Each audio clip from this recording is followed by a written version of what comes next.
இப்பதான் ரீசெண்டா வந்து ஜுஜுட்சு கைசினோட சீசன் 3 ஓட ட்ரைலர் வந்து ரிலீஸ் ஆச்சுங்க. அதே போல ஜுஜுட்சு கைசினோட மாங்கா வந்து 2024ல வந்து முடிஞ்சிச்சுங்க.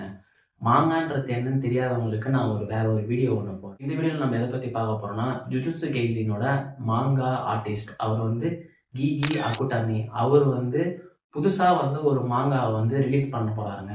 மாங்கா வந்து ஜுஜுட்சு கைசினோட ஸ்பின் ஆஃப் சீக்வல்னு சொல்லுவாங்க. அந்த மாங்கா அதாங்க நம்ம பார்க்க போறோம். வாங்க வீடியோக்குள்ள போயிடலாம். அங்க அனிம் ஏஜே தமிழ். கிஇ அகுட்டாமே அவர் தாங்க வந்து ஜுஜுட்சு கைசினோட மாங்கா ஆர்டிஸ்ட்டுங்க. அவர் வந்து 2024லயே வந்து ஜுஜுட்சு கைசினோட ஃபுல் மாங்காவையும் வந்து ரைட் பண்ணி முடிச்சிட்டாருங்க.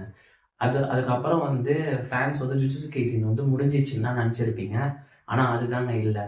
அவர் வந்து என்ன பண்ணியிருக்காருன்னா, ரீசெண்டாக வந்து ஜுஜுட்சு கைசினோட தொடர்ச்சியான ஒரு மாங்காவை வந்து ரிலீஸ் பண்ண போறாருங்க. கைசினோட சீக்வல் ஒரு மாங்காவை வந்து ரிலீஸ் பண்றாருங்க.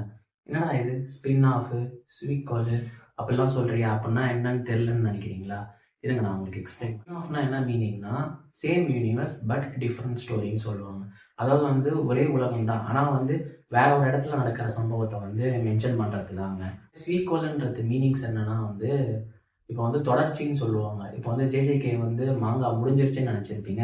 ஆனால் அவங்க வந்து அஃபிஷியலாகவே என்ன மென்ஷன் பண்ணியிருக்காங்கன்னா, ஜேஜேகே மோஜிரோ அப்படின்னு சொல்லிட்டு தாங்க மென்ஷன் பண்ணியிருக்காங்க. வேலையே ஜுஜுட்சு கைசின் மோஜிரோவில் வந்து மெயின் கேரக்டராக வரது வந்து யூட்டா அண்ட் மாக்கி. அவங்களோட கிராண்ட் சில்ட்ரன்ஸ் தாங்க. ஆமாங்க, அவங்களோட பசங்க இல்லாமல் அவங்களோட பேர பசங்க தான் வந்து இதில் மெயின் கேரக்டராக வந்து இருக்காங்க.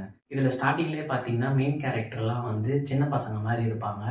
இதில் யூட்டாவையும் மாக்கியையும் 2 பேரையும் வந்து கொஞ்சம் ஓல்டராக காட்டியிருப்பாங்க. அதுவும் இல்லாமல் அவங்க 2 பேருமே இறந்துடுற மாதிரியும் அதில் வந்து சீன் வந்து காட்டியிருந்தாங்க. ஏன்னா வந்து இது வந்து அவங்களோட ஸ்டோரி கிடையாது, இது அவங்களோட கிராண்ட் சில்ட்ரன்ஸோட ஸ்டோரி. இந்த மாங்கா பேனலில் வந்து நிறைய பேர் பேசுறதுக்கு ரீசன் என்னன்னா வந்து இந்த ஒரு கேரக்டர் தாங்க. ஆமாங்க, இதை பார்த்தீங்கன்னா உங்களுக்கு வந்து கோஜோவோட பாதியும் சுக்குனாவோட பாதியும் வந்து உங்களுக்கு ரெஃபர் ஆகும். அந்த அளவுக்கு வந்து இந்த கேரக்டர் வந்து டிஃப்ரெண்ட்டாக இருக்காரு. இன்னும் வந்து இது அஃபிஷியலாக வந்து ரிலீஸ் பண்ணலங்க. செப்டம்பர் 8 வந்து இது வந்து அஃபிஷியலாக ரிலீஸ் ஆகுதுன்னு சொல்லியிருக்காங்க. நீங்கள் ஒரு ஜுஜுட்சு கைசின் ஃபேனாக இருந்தீங்கன்னா கண்டிப்பாக வந்து யாரெல்லாம் ஜுஜுட்சு கைசின் பிடிக்குமோ அவங்களுக்குலாம் வந்து இந்த வீடியோவை ஷேர் பண்ணுறேன். ஃபஸ்ட்டு ஹரிசாண்டல் வீடியோ இது. நான் இதுக்கு முன்னாடி வந்து ஷார்ட்ஸ் தான் வந்து நிறைய போட்டுட்டு இருந்தேன். பட் இப்போ வந்து ஹரிசாண்டல் வீடியோவும் ட்ரை பண்ணலாம்னு சொல்லிட்டு ட்ரை பண்ணிட்டு இருக்கேன். இந்த வீடியோ எப்படி இருக்குதுன்னு சொல்லிட்டு எனக்கு கமெண்ட்ஸில் மென்ஷன் பண்ணுங்கள். இது போல் உங்களுக்கு அனிம் கண்டென்ட்ஸ் ஏதாச்சும் வேணும்னா இந்த சேனலை வந்து சப்ஸ்கிரைப் பண்ணிக்கோங்க. என்னால் முடிஞ்ச வரைக்கும் 5 நிமிஷம் இல்லைனா 6 நிமிஷத்தில் வந்து நான் முடிச்சிடுறேங்க. தேங்க்ஸ் ஃபார் வாட்சிங். நம்ம வந்து நெக்ஸ்ட் வீடியோவில் பார்ப்போம்.